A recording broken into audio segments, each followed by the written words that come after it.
everybody. Welcome to another What a Hell of a Way to Die. It's a dad chat. Nate is back in the goon chair in the pod. I've just learned the term gooning, so I don't know if I'm using it correctly yet, but I'm not 100% sure if I know what it means either. I think I do, but I think it's jacking off, but I think it goes beyond that too. It's jacking off, but like jacking off without reaching orgasm, just jacking, or eventually you do, but you spend hours and hours and hours doing it. That seems inefficient. Yeah.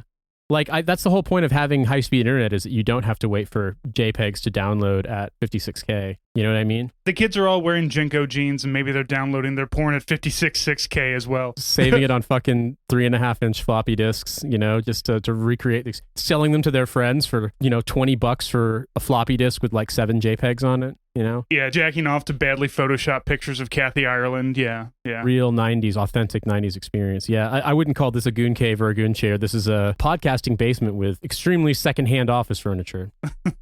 Yeah. So Nate, it's been a minute since you've been on. You got to give us some updates. You said you were going to a baby first aid class. Is that you learning first aid, or is that a baby learning first aid? It's us learning first aid about the baby. The baby's not going to be the demonstrator, but babies are welcome in the class in the sense of bring your kid along so you don't have to get childcare. Sure. But we've just had enough health things happen recently. Yeah. It had been on our agenda for a while, and, you know, we had to cancel for a variety of reasons. And so an opportunity came up. It's pretty close to where we live. So 10 a.m. to noon on a Saturday, we're going to go and learn about baby CPR and baby first aid and baby Heimlich and all that stuff. Yeah, we were teaching Lily the Heimlich yesterday because she was under the impression that she knew what it was, and it was just coming up behind me and squeezing and saying, "Did I squeeze any farts out of you?"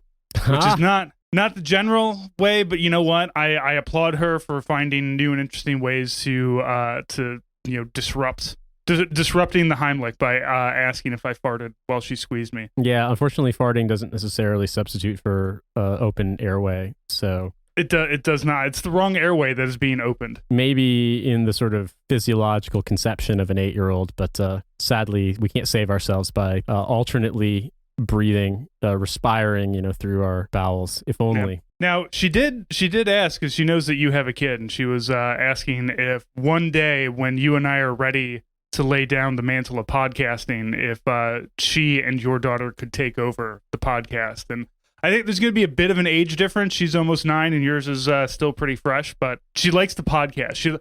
I'm going to take that back. She likes to put herself on video and talk to a video camera showing the books that she's reading. So she's going to be a podcaster or a book talker, hopefully the former and not the latter.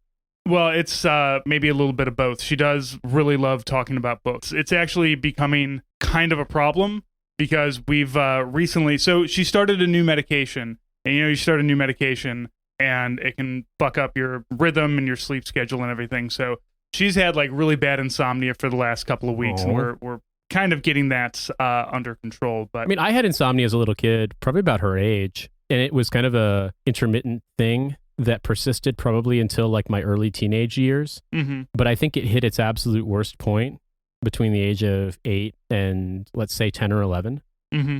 And I don't know if it was like something I didn't realize was we have this conception of like human development, and something that I learned, you know, both out of reading about this stuff, seeing it referenced, and then also just learning about, you know, child development when I had a kid, is that like actually there's kind of like the hormonal processes that kids go through in order to sort of prepare to then start puberty. And so they actually start having adrenal hormones, you know, from about the age of 6 kind of develops, and that's like a change in their bodies and brains and, you know, hormone content and stuff, and that can create some changes. And I think in my case, about the age of 8, I started having random nights where I just couldn't sleep, and it wasn't like anything was any different than any other night in terms of how I went about my day at school and whatnot. It wasn't like I had a ton of caffeine or anything. Like if I did have caffeine ever, it was just like either tea when my mom made it, or in Germany they make this stuff they called it Silly Mix. Which is ridiculous, but it's a half cola, half orange soda. And I loved that stuff as a kid, so I'd have that sometimes. But my parents weren't exactly like mega generous with allowing us to drink fizzy sweet drinks. So I didn't really have caffeine, didn't really have huge amounts of sugar any more than, you know, if I had like allowance money, I might buy like gum at the store, but nothing crazy. And I can remember going for a walk with my mom because she said she felt kind of like it's a nice night to take a walk. So after dinner, I think my dad was out of town, so she and I went for a walk. And I came to bed, and I remember I had gotten the Disney's sort of children's storybook version of the Disney movie Aladdin before the movie Aladdin had come out.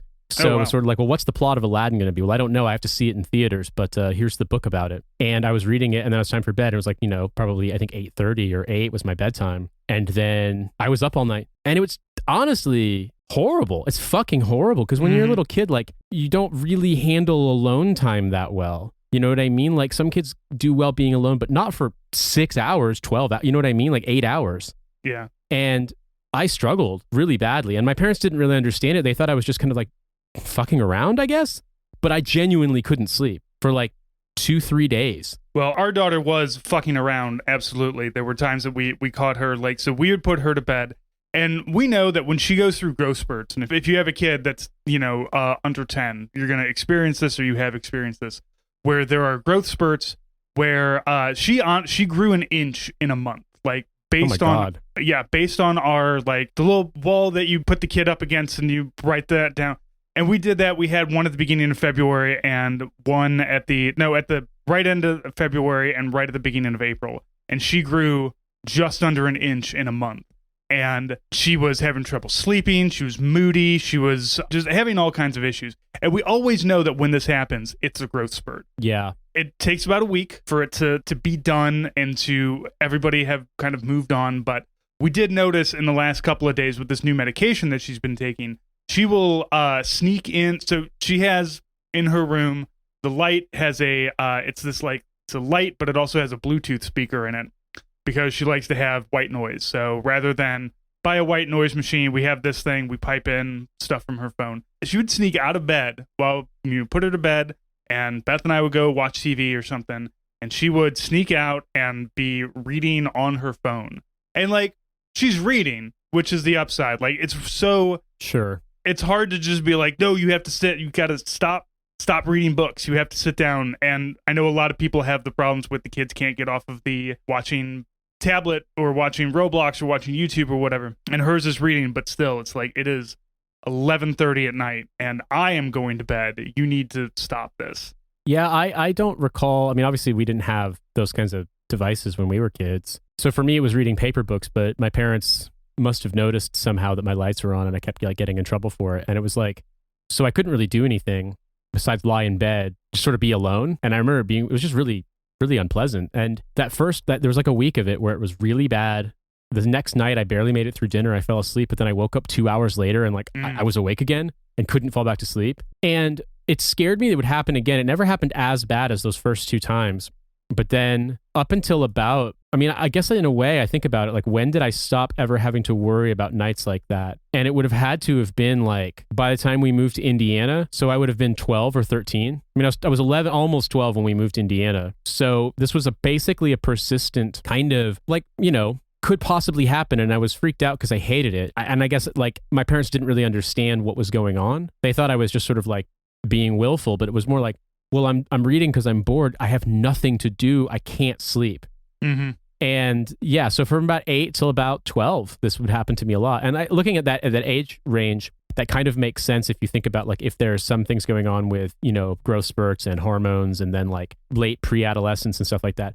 I'm sure there was something going on that you couldn't necessarily like take a pill or take something to fix it, but that it was just like your body responding to the changes that are happening. Yeah. But because it wasn't caffeine, it wasn't bad sleep hygiene. We had video games and stuff, but like my parents didn't let us play them very much. Like if we were allowed to play them on weeknights, it was like for a very brief period of time. For the longest time, all we had were Game Boys, and we didn't have. I think we had one of those Game Boy Light things, like magnifier light things. But I think I've told the story before. My mom got fucking full on addicted to Dr. Mario, so she just commandeered that thing. So. Yeah, looking back on it, it's one of those things where, I think I have a lot more kind of empathy for kids going through it, because obviously there's an extent of, just sort of like, no, I don't want to go to bed. I don't like bedtime. I want to do the thing I want to do. But like, I do also remember just not being able to sleep. And the novelty of like, I'm up reading Calvin and Hobbes books, and I'm supposed to be asleep, wore off after about 30 minutes. And then you've got nothing but that long ass night ahead of you. So, which like I said, as an adult, it's annoying because I know if that happens to me, it's definitely because of too much caffeine or something. And I'm going to be tired and it's going to mess up my schedule. But like, it's not scary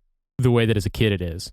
Yeah. Well, I still get it every once in a while. I will still have some nights where my brain just won't shut up. Like, Yeah. no problem with my hygiene. Like, I have a very, I take a shower. I try to be lights out at 11 o'clock. I'm in bed reading a book. I'm not on my phone. My book is a tablet, but I'm not on my phone dicking around on Twitter or anything like that. I have a Kindle just because I like the fact that it's like the new ones are backlit, but you can set it to like super warm light and stuff. And so because of what recently happened, I realized that I was in such a horrible state of exhaustion that I needed to take an extended break from the medication that I've been on just to kind of like face up to how exhausted I actually am. And I slept a lot and realized that I'd probably been operating on a pretty significant sleep deficit for months. But there were a few nights as I was recovering when like I felt like I was ready to sleep at 9 p.m. And then about 10:30 or so, I kind of woke up and I was like, well, I'm not quite sleepy yet and I don't want to look at a phone or a computer. So I broke out the Kindle and the, mega warm light setting and read in the dark that way instead until I felt sleepy enough to go back to bed. What are you reading? I'm still finishing that book about Saladin, and I am also reading, I want to say I had another like history book. I have a novel by a Soviet author, Andrei Platonov, that I really like, and I'm working on that slowly. And honestly, I was about halfway done with James Joyce's Ulysses for the first time when we were getting ready for our daughter's birth. And so I really enjoy it, but I genuinely do. But Ulysses is a book that you have to really kind of be focusing, paying attention. You can't really be distracted when you're reading it. Yeah, it's not a like, I'm going to read this while I fall asleep kind of book. You got to pay attention. Well, I mean, hilariously, being a dumbass, you could bring one book with you to Special Forces selection, and I brought fucking Gravity's Rainbow because I figured I'd be able to I'd have time. And it's like, I did have time, but you weren't allowed to sleep. And like, that's just not a book to be reading when you're tired. Right. I haven't set out to read famously difficult books. I'd say of all of the ones that people have talked about, like being really, really difficult, the ones that I've finished, some of them are because I was in classes, but some of them are because I genuinely enjoyed them. I wouldn't suffer through a book if I hated it, like just not unless I had to for a class. And honestly, with that, sometimes you can just fake it. But I'd say the difficult books I have actually read front to back I read David Foster Wallace's Infinite Jest. I read Thomas Pynchon's Gravity's Rainbow. I read Leo Tolstoy's War and Peace, Fyodor Dostoevsky's The Brothers Karamazov, and The Idiot and Crime and Punishment. You and I are such like officer enlisted because like I was reading Star Wars books when I was that age. Yeah, I mean, I didn't read them as a kid or anything. I read them as an adult, but I mean, I've read. Remember, I also got a degree in creative writing, and I guess in a way there was an extent to which, like, when I was looking at potentially going that route when I was still in the Army, there were like these big reading lists, and what I didn't realize is that people just fake it and pretend they've read shit, don't actually do the reading. So I actually read a lot of these books that were on the list of like things you should have read, and I mean, yeah, genuinely enjoyed them. I mean, I would say I wouldn't suffer through Russian novels if you weren't enjoying them. After a while, I started realizing, because thinking that Dostoevsky was going to be like super like intellectual, but it's actually very funny because most of Dostoevsky is just scenes of people like arguing and having insane freakouts. Like just arguing and yelling at each other and going insane and having these long diatribes, like, let me confess this insane thing that I did, or this insane thing I thought, or this fucked up story from my past. And they're always very funny. There was a random throwaway tweet I saw years ago where a guy said all of Dostoevsky is just dudes freaking out. And that is like the key to understanding his work. I wouldn't necessarily be like, this is the greatest work ever, but I enjoyed it. Infinite Jest, I've got some opinions on it, have actually read it front to back. What can I say? You could have lost 25 to 33% of that book and it would still be good. There's so much filler that doesn't need to be in there. And at its core, it's a book about addiction, and it's a great book about addiction. And all the other extraneous stuff is just annoying 90s kind of jack-off bullshit. But it's actually a good book. It's just that, fuck me, there's so much you could lose of it. Yeah. And Gravity's Rainbow, you just kind of got to be along for the ride, I suppose. It's completely insane. And Gravity's Rainbow is the one book that I would say that, like, it's not people being condescending or rude when they say you should read it with a reading guide. I would have benefited from reading with a reading guide. And I know a lot about World War II. I know a lot about the military. I speak German. I know a little bit about Central Asian history and a little bit about the history of German colonialism in Southern Africa. And I still really could have benefited from a reading guide because it does not explain shit. Like, so much of the book is about the search for the perfect example, like the best functional example of the V2 rocket at the end of World War II. And like all the technical terms are all in German, and they just use lots of German, and like not even like easy German, like instruction manual German. Yeah, instruction, and that makes sense because Thomas Pynchon was worked, I think, at Boeing. He worked at in aviation, and because he spoke German, he learned German in school. He got assigned to basically analyze German and or Nazi aeronautic stuff. So like he was drawing from that, but dumb fun book. I mean, okay, it's got some beautiful writing, it's got some insane writing, it's got some laugh out loud funny stuff. You wouldn't expect it to be as ridiculous. There's numerous times when characters break into song like Lord of the Rings, but they're singing about doing drugs. There's a weirdly hallucinatory scene where basically one of the protagonists, because there's like 500 characters and most of them appear for a page and never appear again. One of them encounters this thing where there's a flotilla of the German Navy, and it basically, in this like dream world conception, the Germans are so into compartmentalizing things that instead of having toilets on one ship or on every ship, they have one ship in the fleet that's just toilets. You gotta go to the toilet ship. Yeah, the toilet ship, the rücksichtslos, which means like reckless or like without foresight. And I think reckless is the best way to translate that. But yeah, there's the name of this ship that's a toilet ship. The best thing I can say it is indicative of Gravity's Rainbow is that it won the Pulitzer Prize in 1973, and so the Pulitzer, basically the Joseph Pulitzer organization was so angry at the jury for giving it the Pulitzer Prize for fiction. They're like, no prize this year. You can't award any book the Pulitzer this year. So, like I said, I don't know. I kind of enjoyed it. I'm in the middle of two books myself. Somebody turned me on to this series called Dungeon Crawler Carl, which if you are a... Wait, Dungeon Crawler Carl? Yes. Like CARL? Yes. So that sounds like a offshoot of Aqua Teen Hunger Force. No, although that would also be great. No, this is what happens is all of the buildings and all of the cars, anything with a roof basically on the earth, suddenly smashes flat and kills everybody inside. So anybody who is outside of a building or outside of a car suddenly gets this announcement that like, hey, we're aliens. You are a seed race that we are using to do mining on your planet, and we no longer need you people here anymore. But if you go into these glowing doorways that we put all over the world, you can be a part of this dungeon crawl that we are going to force people to go through. And so it's like a D&D, but live action. So okay, not like the D&D game or movie itself with Chris Pine, but it's a very, like, if you really enjoy role-playing games and Dungeons and Dragons and understand, buffs and strength and charisma checks and things like that, it's a very fun book. And also I'm leaning really hard into my dadhood by reading, I've been reading all the Sharp books as well.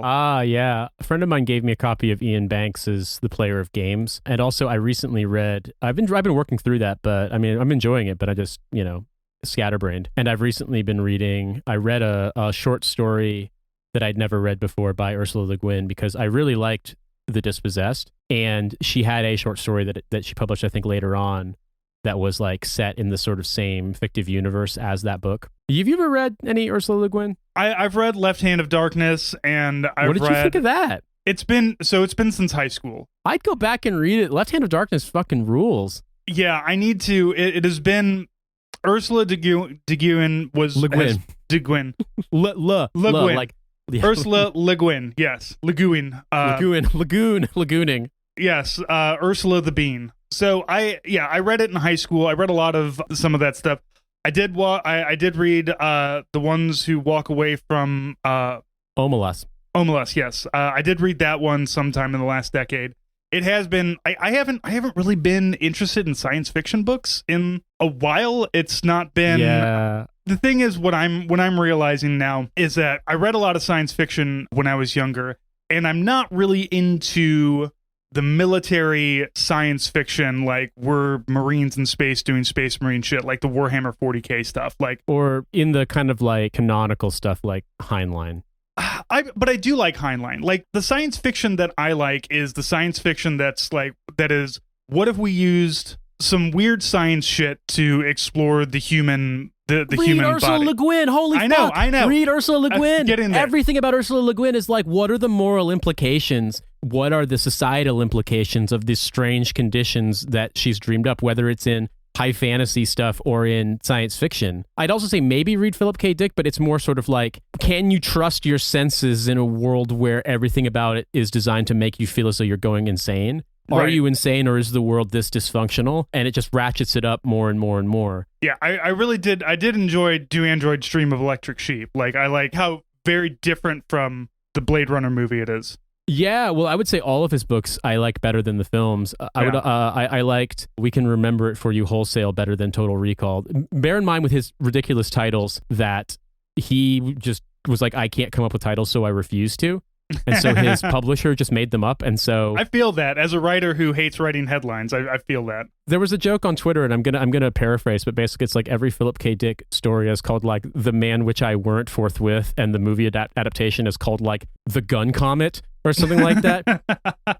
That's very, very true. But I liked Redwall books, obviously, as a kid. And then I started reading stuff like Stephen King and some just like mass market paperback books in the library. I liked historical fiction, especially if it was set in like the far past. I think we talked about Gates of Fire, some of the follow-on books that Stephen Pressler did. But I also just started, like I said, because I started getting into kind of like literary fiction just because there were books that just happened to kind of get my attention. I really enjoyed them. So in college, I mean, I was reading what I had to read in class, and I remember reading Jeffrey Eugenides' Middlesex and really liking it. I remember reading just like books by authors that people had recommended to me, whether they were like contemporary, well-known stuff or like really, really out there, distant stuff. I just took recommendations from people. But I started reading when I was deployed. I got an Amazon recommendation for a book that I had no idea what it was about, but it sounded cool. It was basically like highly praised as this guy was like a Latin American author, and it was about like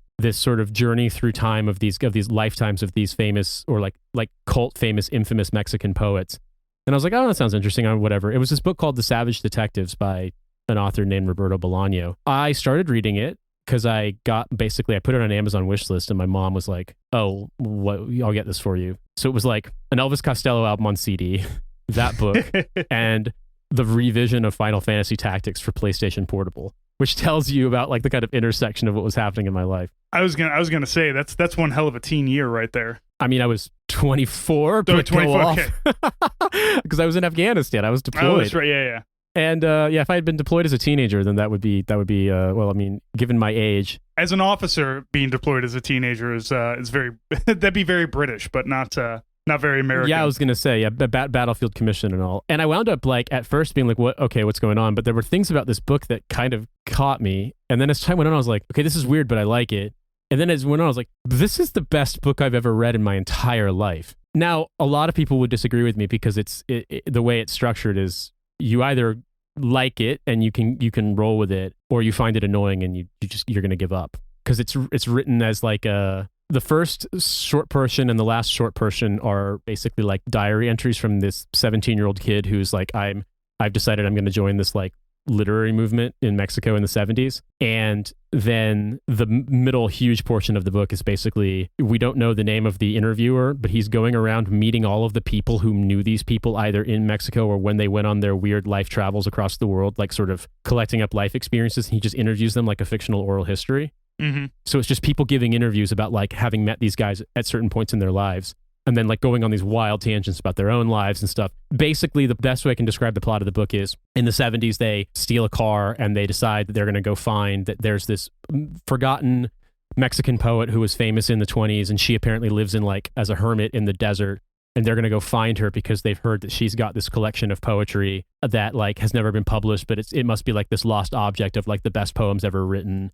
And they want to find it, and they leave, and they're being chased. One of their companions is this girl, and her pimp is chasing them. And then at the end of the story, we kind of get some indication of what's happened to them, but it's never definitive. And also, you never get to read the poems, but everything else in between is, okay, this happened. They fled Mexico City to go on this quest. What happened to them between the 70s and the late 90s, basically? And it goes in every insane direction you can possibly think of. Now, I was like, who in the fuck is this author? This is insane.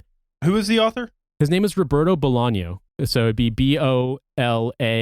In Spanish, you have the N-Y. But yeah, if you write it Bolano, it'll come up. A lot of the stuff in this book is relatively autobiographical or about his friends.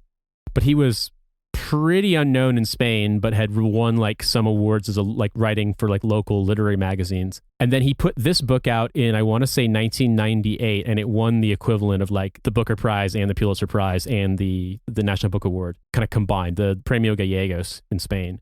So that suddenly catapulted him to fame. And then he died in 2003, and the kind of apocryphal stuff I'd heard is that he was really fixated on finishing his last big book that he was working on, or the book he was working on at the time, and he didn't really get treatment for liver disease, and he should have gotten a transplant but didn't, and he wound up dying from it. And so basically everything that you will read of his in the English language, aside from very few things, was published posthumously. Like, it was stuff that people started translating and publishing, and stuff was still coming out like in 2010 because there were still unfinished manuscripts, books he'd written and stuff, and once there was this demand for it, it started coming out. You know, I actually have read some of his books in Spanish. Some of it I can understand, some of it, it's too like street talk slang. Like, I'm not Mexican. I've never been to Mexico. My buddy who's Mexican, I got him The Savage Detectives as a gift, and he loved it. He's like, this is like the way these people talk is like how my uncles talked. He absolutely loved it, but I couldn't understand a word because it's so slangy. I bring this all up because reading, there was kind of like the translator had written like a detailed kind of biographical note about the author in the beginning of that book, and she mentioned that he was a huge fan of Philip K. Dick. Philip K. Dick and Ursula Le Guin were like huge influences on him, aside from like all of the other authors you think of, especially in the Spanish language, people like Borges, the people from the Boom and Poe, like the Gabriel Garcia Marquez, Julio Cortázar, people like that. And I was like, well, I've heard of Philip K. Dick because my brother was always reading sci-fi, and the titles were always weird as hell. I remember my brother reading "Flow My Tears," the policeman said, and I was being like, what the fuck kind of book is that? So I bought the Library of America like compendium of I think it was like 5 novels by Philip K. Dick from the 1960s, and then there was a subsequent one of like novels from the 60s and 70s. And the first one of that book, of the very first one I got, was The Man in the High Castle. And I was just like, this is so fucking weird. What is going on here? I really like this. This isn't like any sci-fi I've ever read before. Yeah. And so that's I'm not your average, like, I'm not a typical sci-fi reader, but I guess I got it in a sense. Like there's a book called Ubik from the 70s that is a Philip K. Dick book. There's also A Scanner Darkly. Both of those they're phenomenal. Like, the sci-fi elements aside, like, they're just phenomenal books. I strongly recommend them. Ubik is Ubik, and then A Scanner Darkly, like you'd expect. I think they made a weird rotoscoped movie out of it with Keanu Reeves and like. Yes, they did. They tried to bring rotoscope back in the early 2000s for 1 minute, and everybody's like, that was fun, but we're not gonna. Yeah, it kind of sucks. I don't really want to do this. Yeah.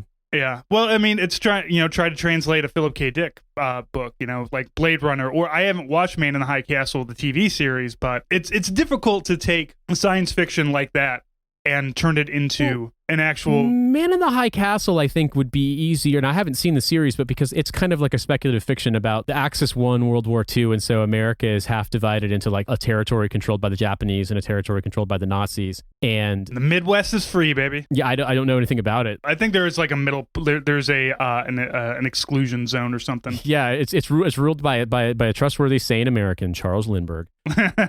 I was going to say though that fascist Japanese controlled San Francisco, where the protagonist is this guy who like sells rare objects because like they were present in the room when historical things happened, so they're like imbued with historicity. That I think you could translate easier than like some of the really out there fucking Philip K. Dick stuff, where it's all just like, have you ever taken drugs and seen through time? Now you live in a dystopia. Yeah. I'm going to go ahead and assume also that the movie Big Hero 6, which takes place in New San Francisco, which is San Francisco, Tokyo, I'm going to go ahead and assume that that's a Man in the High Castle, where they have just started to create these inflatable robots now to oppress people. There was some movie in the 90s where like they time traveled a B-2 stealth bomber back to World War II, and the Nazis got it, so they won World War II or some shit. I just remember vaguely encountering this, like in the same sort of like timeline as I would have been like renting The Lawnmower Man to watch on VHS. Like, I saw some movie with that plot. I can't remember what it was though.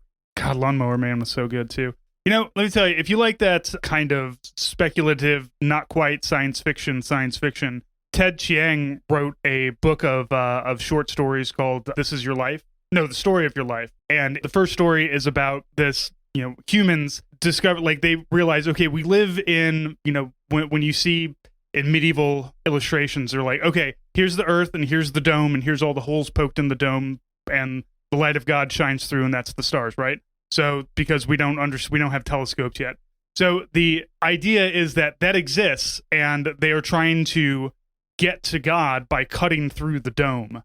And they built this tower, this massive tower that is miles and miles tall over like the last couple of 100 years. and now a person is just like, yep, now we got to climb the tower and start cutting through the dome to go touch the face of God. And, so it doesn't have that, like, there's no space lasers and shit in it, but it does, that's why I was always a big Star Trek fan too. It's like, what if Cynthia and I have talked about, there's an episode of Deep Space Nine, it's called The Visitor, where Ben Sisko gets hit by some science fiction shit happens, and Ben Sisko gets hit by it, and so he starts kind of slingshotting through time and seeing his son grow older, and he keeps seeing Jake in different times going forward, and he sees how Jake like wastes his entire life trying to save his father because his father keeps popping up.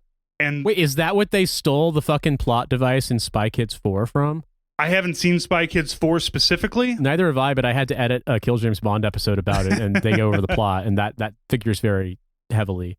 You know what's funny is you mentioned that, because I realized if you are out there and you know Star Trek, but you've never read Philip K. Dick or Ursula Le Guin, a Philip K. Dick style story would be, I would say, what you just described. Trapped in time, forced to watch this stuff, unable to get out, but it would be like hallucinatory. An Ursula Le Guin story would be The Inner Light, where Picard gets zapped by the probe and experiences an entire lifetime on this planet because they created the thing to be like, our planet's going to die when this sun goes supernova, so we want to preserve our culture, and the way we'll do it is by creating this probe that makes you experience life as an average person on our planet, and you live out an entire lifetime in 20 minutes. That is fully, that's the vibe of an Ursula Le Guin story. Star Trek did, like, the new episodes that they're doing with Strange New Worlds did fully lift a Ursula, but I mean, not like steal, like they're like, no, we are doing this in the Star Trek of the ones who walk away from Amalis. They did an entire episode of that where they're just like, yeah, here's the sacrifice child that we have to put in the pain cube so that everybody can live happily. And the captain's just like, is he going to suffer? They're like, oh yeah, he's going to suffer a lot. But how many kids suffer in your place, buddy? And we just have one. Yeah, we just got one kid that suffers. You guys have like hundreds and thousands of children that suffer. So here's the book that I would strongly recommend you read if you haven't read, because you said you've read The Ones Who Walk Away from Omelas and you've read The Left Hand of Darkness. Now, I would recommend The Left Hand of Darkness is considered... I'm going to revisit that one, yeah. Yeah, like some of her strongest work. I would say read The Dispossessed. I will give you the potted summary. The Dispossessed is set in a solar system. If you understand her, like the kind of world that she's created about the concept of the Ansible that lets you communicate like vast distances through time, the Ansible hasn't been invented yet. And it's, in a way, it's the invention of the Ansible by a guy who is a physicist on a anarchist planet that was formed by people who basically fled this like capitalist hell planet and set up basically following the teachings of this woman whose surname was Odo. So like Odonism is this like this doctrine they follow that's kind of like anarchist self-sufficiency.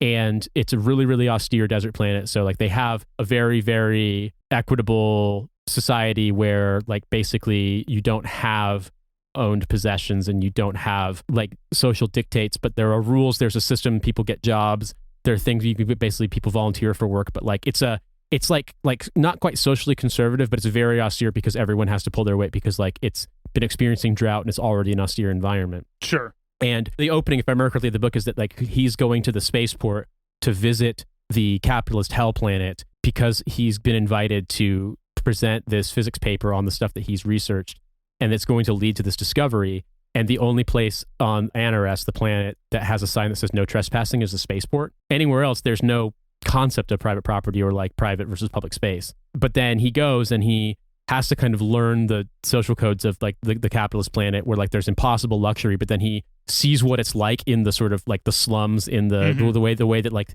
the bottom 99% live in this society, and recoils in horror at it. But it's God, dude, it's so hard to describe how like profoundly realized both, like they're not like self-parodies, you know what I mean? The problems and the benefits of both societies are presented in a way where like you can tell her sympathies lie with the anarchist planet, but she's given a lot of thought to what would this society look like, and it's emphatically not a utopia. Sure. I can't recommend it strongly enough. Like, it's the book of all of her works, and I've absolutely loved her stuff. And I'd say if you read the Earthsea books, it's really kind of shocking in a good way, because the first 3 books are very much products of their time in the sense that they were written, her early work, and it was in the 60s. And so they're kind of written like young adult books. I believe that's the intended audience, but there are some moments, some scenes, some settings, things that happen in those books that are just like so profoundly moving and realized like you're like, wow, this is someone with such an unbelievable sense of like human morality and the way that the stories wrestle with that.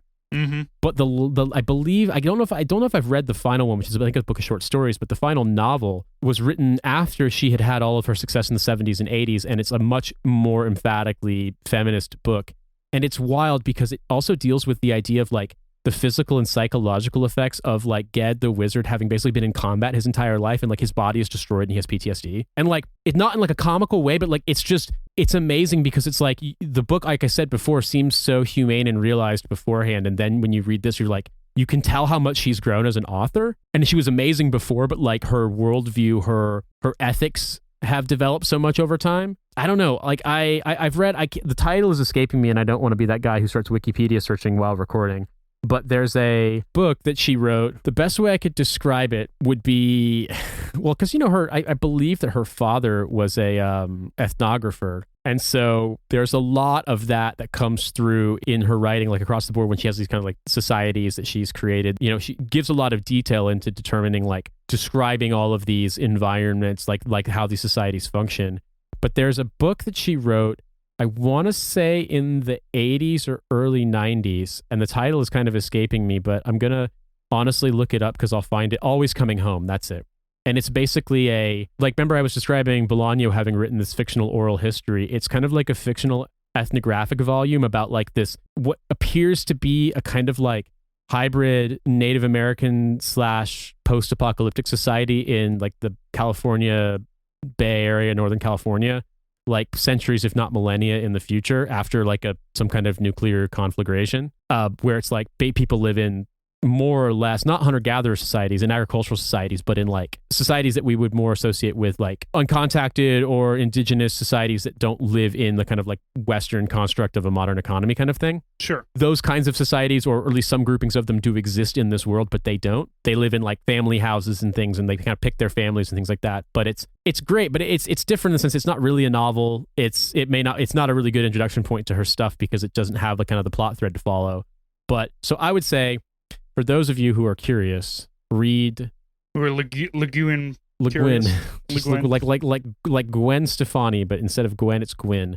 Say Le Guin. Le Guin. Too many vowels in there, man. Yeah, well, I mean, it would probably be Le Guin in French, but I'm not going to make you pronounce it. Even though you live in the Frenchest named ass city in America with everything's French. Yeah, I got to send you this video of a French teacher teaching St. Louisans French and how like fucked up we pronounce everything. No, it's like an English teacher teaching Baltimoreans English. Right. So I feel as though I kind of alluded to this, and I'll probably just give a summarized version before we leave, because I've been out for a while and I didn't really specify why. Without going into too much personal detail, about a month ago, my wife experienced a stroke. It was what they call a transient ischemic attack, and it happened very quickly and with no warning at all, and there's no permanent damage, but she had to be hospitalized, and she was hospitalized for about a week. And I was obviously solo parenting our daughter and taking her to see her pretty much every day. I think all but one day I was able to get her down to the hospital to see her mom. And we're not sure what caused it. She has no risk factors at all. They were all surprised. They didn't think that's what it was until the CT scan revealed that's what it was. And there's been some really positive developments in recovery since then. I don't want to go into too much detail. But for the second time in 6 months, I found myself rushing to the hospital thinking that my wife was about to die. And then I don't want to center myself in this too much because like I'm not the chief, It's okay to center yourself. Look, man, I get it. I'm telling my own story, but the thing about it is that she suffered more than I did. But in this case, you have to think of yourself like I am thinking, am I going to lose the person I care about the most in this world aside from our daughter, our child that we had together? Right. And am I going to have to be a single parent to my child now? And is she never going to know her mom? Right. And the medical treatment that my wife received was like the polar opposite of what happened the last time. It was actually quite good, but we're not sure, but it is possible that some of the reasons why she experienced what she experienced may have been brought on by a persistent respiratory infection that she wasn't able to get any primary care for because it's basically impossible to get seen by a doctor in this country right now for primary care. So it's like you get world-class care at a acute stroke response unit in an emergency room, but you could have avoided that if you could have just seen a fucking doctor a month ago. Right. If somebody had been able to give her like an inhaler or a medication, we wouldn't have had to go through all of this. I talked about this a little bit on the show that our daughter had gotten sick from going to nursery and bringing stuff home, and we were getting sick too. And that just kind of snowballed and got worse and worse. And in Cynthia's case, potentially became the cause for something life-threatening. I also was unable to get my daughter seen for her persistent cough that was getting worse, and finally had to take her to the emergency room to get seen. And she turns out to have a bacterial infection, and they put her on antibiotics, and that helped a ton. But she still has a persistent off and on cough that we're not sure if it's the season, if it's allergies, if it's potentially asthma. We genuinely, and we won't know till she's older. So, you know, we're going to see what happens. But like, she's fine. She's in great spirits, great health. Everything's good.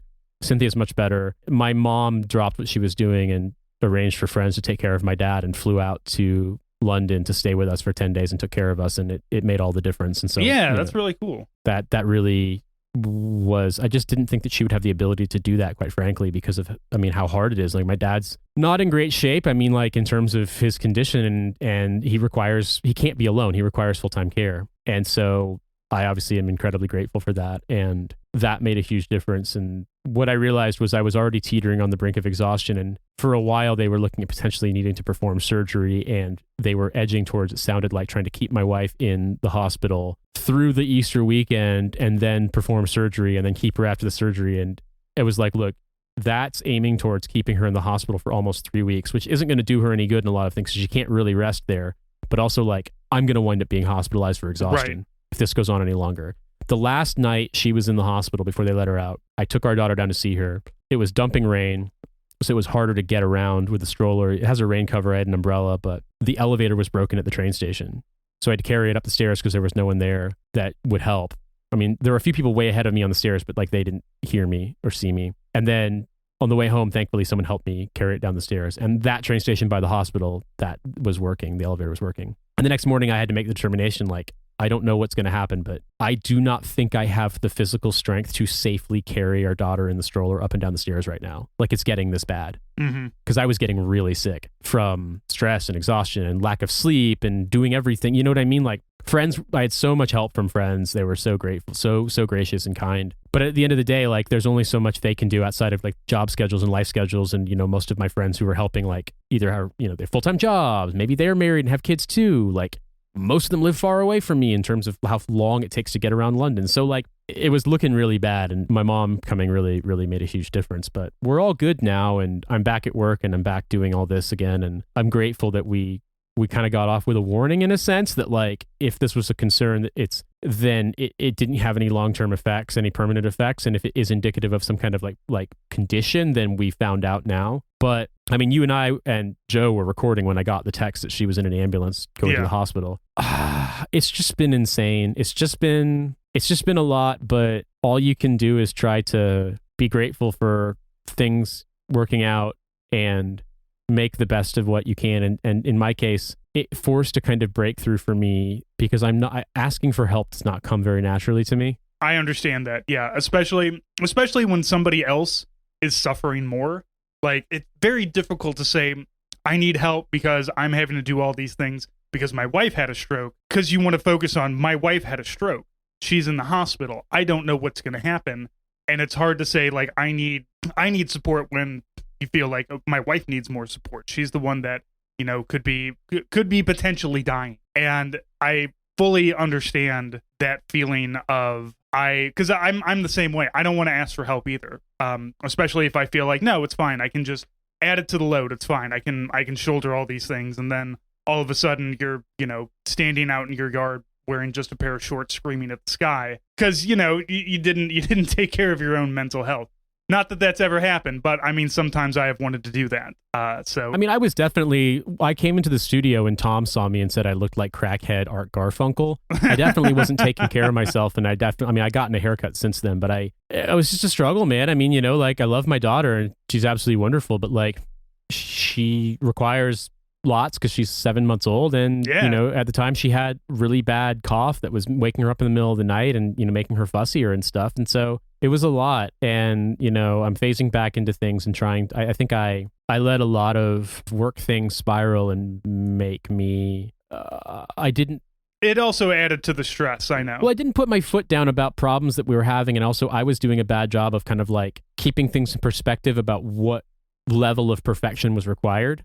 And some of it was, I was frustrated because the stuff I was getting as like raw materials was poor, and some of it was just like I could have let a lot of it go and the fans probably wouldn't have noticed. And that's a lesson learned that like I just don't want it to ever get to that extent ever again. Don't let perfection be the enemy of good enough. That's something that I'm always telling myself when I'm doing my art, and I'm just like, oh, there's a little bit of paint here, there's a little bit of that, just like, it's fine. Most people aren't going to notice it. You have the same thing as me. You are your own worst critic, and you want it to be perfect. And well, if I just do this, and if I spend another 20 minutes doing this, then it will finally be perfect. But then there's this other thing that I have to do. But there's no reason why an episode of Trash Future or Kill James Bond should take 12, 15, 18 work hours. Like some of that was like the absolute mess situation that I was in, and some of it was me wanting to make things sound as close to flawless as possible, which is just a lot of work. Yeah. And so I'm trying to do better in that and be cognizant. And so far, I mean, like it's very early days, but so far I feel like I'm getting better at time management, I suppose. But yeah, there's no NPR podcasts here, man. It's okay. We all make dick jokes. I mean, NPR isn't a great example. They fucking apparently don't. They've got like a weird tone deafness where they can't hear mouth noises and they just leave them all in. My wife and I also hate Radiolab because it is edited by an insane person. Like they just love to put like weird sound drops. The weird sound musical interlude things seem very strange. I feel like when I listen to Radiolab or shows that are inspired by Radiolab, I feel like I'm listening to, I don't know, like I'm walking through an exhibit at a children's museum. Yeah. But like I didn't ask to be. I've woken up in the children. My life is the children's museum. Francis, I know that we have a list of Ask a Dad questions, and maybe if we want to drop a quick response, short one. Yeah, I asked in our in the Discord, and a good one because it's spring. I think a good question. What are your favorite herbs to grow? You as a at home chef, I know, and we have talked about gardening a lot in the past. So, what are some of the, especially if you just have like a small area, like if you're gonna do just an herb garden, what would you throw in there? If I was gonna do just an herb garden, I would say the herbs that I feel like are among the hardiest and that you benefit the most from having fresh, I would say in order of ease would probably be parsley, rosemary, oregano, and basil. But basil is not necessarily the easy. It's definitely the hardest to keep alive. You think? Because it depends on the climate you're in. If you're in the US, it's probably easier. But here in the United Kingdom, there's not really very many times of year where an herb like basil can do well uncovered because it just gets too cold at night. Mm-hmm. We have a lot of sun in the summertime, but we have the combination of most of the time it's rainy here. Most of the time it's, mild climactically, but relatively speaking, it's cold. And also because it's wet and rainy here, when that happens, the slugs and snails come out, and basil seems to be like the thing they love to destroy the most. I would say having fresh oregano makes a big difference. Having fresh rosemary makes a big difference. Honestly, having fresh flat parsley is amazing, and it's an herb that I didn't really appreciate as a kid because I was commenting to my buddy who's Iraqi Kurdish, but he grew up mostly in the UK, that like fresh parsley was kind of a revelation for me when I went to Argentina and I had chimichurri the first time. And when you grow parsley, if you even have like a decent sized pot, you'll grow, it bolts like nobody's fucking business. You'll have so much of it. Chimichurri is a great thing to use it for. Because growing up, like, I don't really recall, like, parsley would be like the dried parsley flakes in like Knorr soups, but it's a little thing you put on top to make it look pretty. Like, oh, look, there's a little greenery in here. Yeah, the curly parsley that you use as a garnish, like a visual garnish. But actually, like, my buddy he brought over food when I was solo parenting, and one of the things he made was like a Kurdish salad and had a ton of fresh flat parsley in it. And it's great in the salad. It's great in chimichurri. It's great in just about everything. Like, it's got like this fresh taste that I just really love. So, and also I just find that parsley is easy to grow, easy to keep alive. Having a bay leaf tree, if you can, is great too, because people talk about bay leaves doing nothing, but fresh bay leaves are amazing. But I would say if you haven't had them before, those four that I mentioned, parsley, oregano, rosemary, and basil, fresh, are great. And also 3 out of the 4 of those are shibboleths for Are You British or Not, because they would say them basil, oregano, rosemary, and then of course parsley is the same. I think. Yeah. Unless they have a weird fucking word for it. I don't know. Do y'all have a weird word for it? I don't know. I'm with you on basil. I always have a basil plant going. My wife has a lavender plant that she's kept going for a couple of years. We like having fresh lavender too. Not necessarily for cooking, but you can make simmer pots with that and really freshen the whole house. I have a dog and 3 cats in my house, so we're always trying to mask the smell of all the fucking animals in there. As the Onion once said in one of his little banner things, like boxes of shit in your house? Get a cat. Yeah, get a cat. I got 3 of them. I'm also like, I don't know if it counts as an herb, but I use it for seasoning is garlic. I always have a whole bed. In October, I always do a whole bed of garlic so that I have garlic all year. Garlic wouldn't count as an herb, but garlic chives absolutely would. Yeah. So, yeah, the garlic chives are fucking phenomenal. They're so great to use in things. Yeah, and this year I have a whole bunch of Egyptian walking onion that I've been growing. So I have one that is really well established, and like you don't harvest the bulbs until later in like late summer, but the great thing is you can cut all the scapes off of the top. And also walking onions, they bloom, like the stalks bloom, and the idea, they're called walking onions because the stalks bloom, they fall over, and then they root again so that it spreads that way. But the entire thing is edible, and it's like, it's right between yellow onion and scallion. Yeah. It's a fantastic addition to everything. I am really trying to be like, have all the onion and garlic that I need and not have to go and buy the stuff from the store. I mean, I know it's cheap and it's fine, but I like knowing that like this is the stuff that I made. This is all fresh. Like this year, my goal is to make my own tomato soup with only things that I grew. Amazing. I've yet to get there because I never was growing my own onions, but now this year I can do that. I will give you this one really quickly. People may not know this. It's very true and it works. When you are cutting up green onions, scallions, spring onions, whatever you call them, cut off the very root end, like the absolute root part, the white tip, and put those root ends with the roots in a shallow tray or glass of water in sunlight. Put a bunch of them in and just see what happens, because not all of them will, but most of the time, the roots will start to grow and extend, and green shoots will start to grow out of the kind of cut rings, like a little, like a twig growing out of a tree stump. Once they're starting to actually kind of push out that kind of green plant matter, plant them in the ground, bury them with just a little bit of green showing, and they will just grow into regular green onions again. You will have it'll take a while because stuff takes time to grow, but you will grow green onion. You will have a green onion that way. Yeah. And one's from the grocery store. Doesn't matter. Monsanto hasn't fucked him yet. You can do this. I did it one year in our backyard and had a bunch of them, and they're wonderful. So that's just my little root vegetable aromatic tip. Well, Nate, thank you so much. It's great to have you back. It's great to be doing dad chats again. I have missed this, and I know the fans have missed it as well. It's not easy to talk dad stuff with people who aren't dads. They just kind of look at you funny, like, "Why are you crying about Bluey?" Like, don't ask questions like that. Why are the random lyrics of some country song that you heard as a kid, but they were about a parent's relationship with their child, making you fucking cry like like you are the small child? Oh, I don't know, just allergies. Yeah, it's my sadness allergies coming in. If you like what we're doing here, we also have a Patreon. We have lots of bonus stuff on the Patreon. We're going to have a new episode of Deadliest Warrior coming out. This one's going to be Spartans versus Ninjas. And every episode that we watch of this gets dumber and dumber. And we're sounds like it. We're only 3 episodes in. So we've got that. I have an interview with a guy named John Milas, who wrote a fantastic book called The Militia House. It is a book that takes place in Afghanistan, surge years Afghanistan, following a small team of Marines and a place called the Militia House, which is haunted. So it is a horror book if you're looking for something horror. So that should be out on the free feed right now.